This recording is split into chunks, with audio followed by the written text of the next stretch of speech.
There's a phrase that's been echoing through my spirit this week: flourishing against the odds. And I don't mean that kind of flourishing that comes with ease, with privilege, or predictable comfort. I mean something deeper, more defined. The kind of flourishing that blooms in dry places.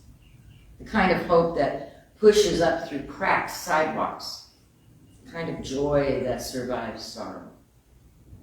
That's the kind of flourishing that Palm Sunday is about.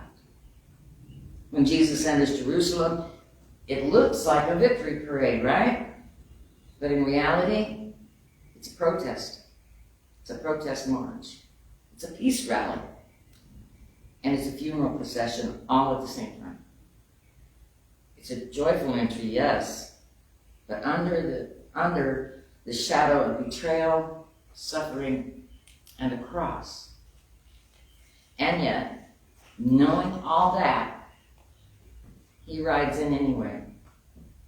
Not with fanfare or military force, which was expected. Not to establish domination, but to reveal a different kind of kingdom. Let's take a closer look at that scene for a minute. So the crowd's out there and they're waving their palms and they're shouting, "Hosanna!" which means save us. They're quoting Psalm 118, "Blessed is the one who comes in the name of the Lord." That psalm was often sung at the gates of the temple during great festivals. It's a psalm of hope, of praise, and of victory, but not the kind of victory the empire was used to. Not the conquest of nations or people through warfare or military might.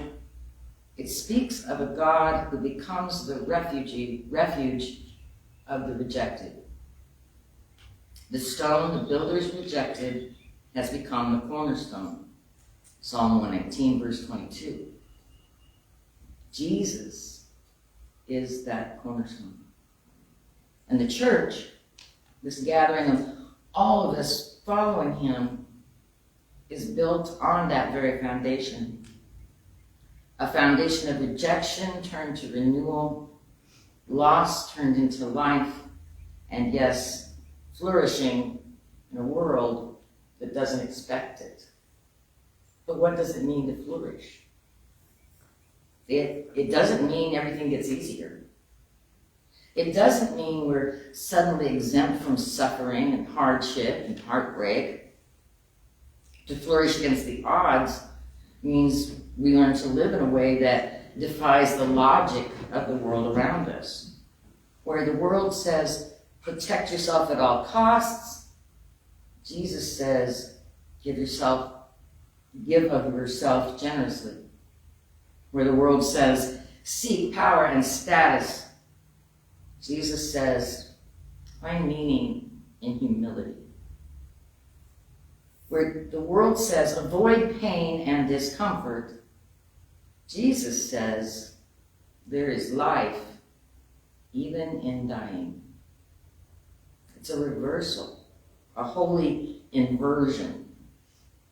Jesus riding on a donkey, on borrowed transportation no less, while people throw down their cloaks like a red carpet, is not just quaint storytelling. It's political. It's prophetic. It's a clear challenge to the values of the empire: power, control, hierarchy, and violence. But here's the thing. Flourishing doesn't happen by mimicking empire. Flourishing happens when we root ourselves in God's way, even when the soil is rocky. Let's not forget where we are in the church calendar. We are still walking through Lent, still in the wilderness, still journeying toward the cross. But even in this season, even when things feel dry or heavy, flourishing is still possible. How? By remembering who we are. Jesus didn't let the crowd's expectations define him. He stayed grounded in his identity and his calling. The crowd wanted a military leader. He brought peace. The Pharisees wanted control. He brought challenge. We flourish when we remember we are children of God, not commodities in a culture of consumption. We flourish when we live rooted in grace, not grasping for approval. He did it by staying connected to God's presence. Psalm 118 says, God's steadfast love endures forever. That love is what sustains us through every season. It's not circumstantial. It's covenantal. It doesn't leave when things get hard. In fact, it shines brighter in the dark. We flourish when we stay connected to that enduring love, even when all the other lights go out. We flourish by embracing vulnerability as strength.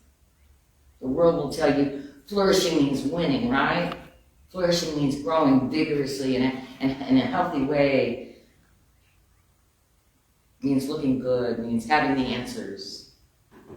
But the Palm Sunday road tells us flourishing often begins with weeping, with wrestling, with not having it all together.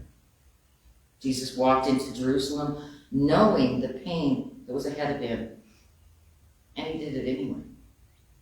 That's not weakness. That's sacred courage. You know who taught me the most about flourishing? Not the ones who had an easy path.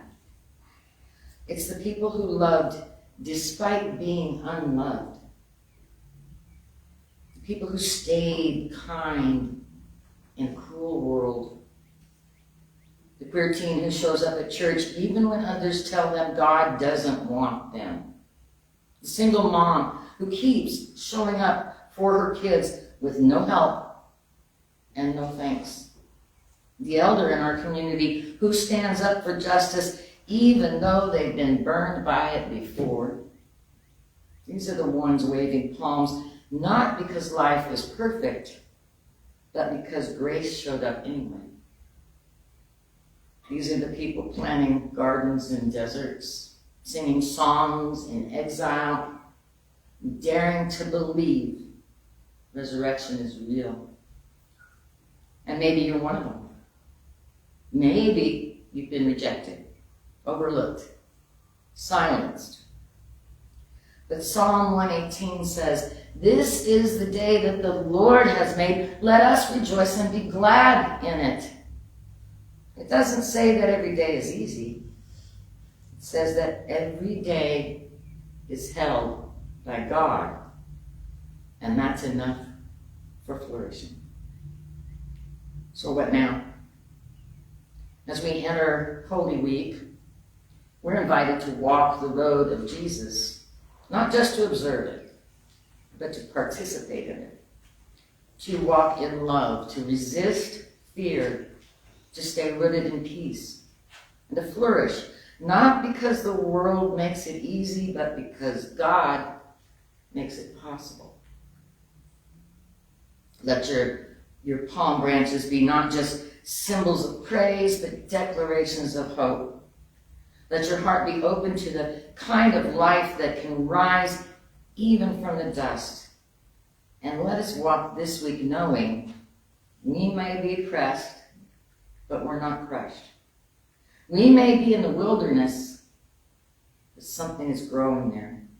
We may be rejected stones, but we are becoming cornerstones in God's kingdom. So flourish, not someday, not when things get easier, but now, against all odds. Amen.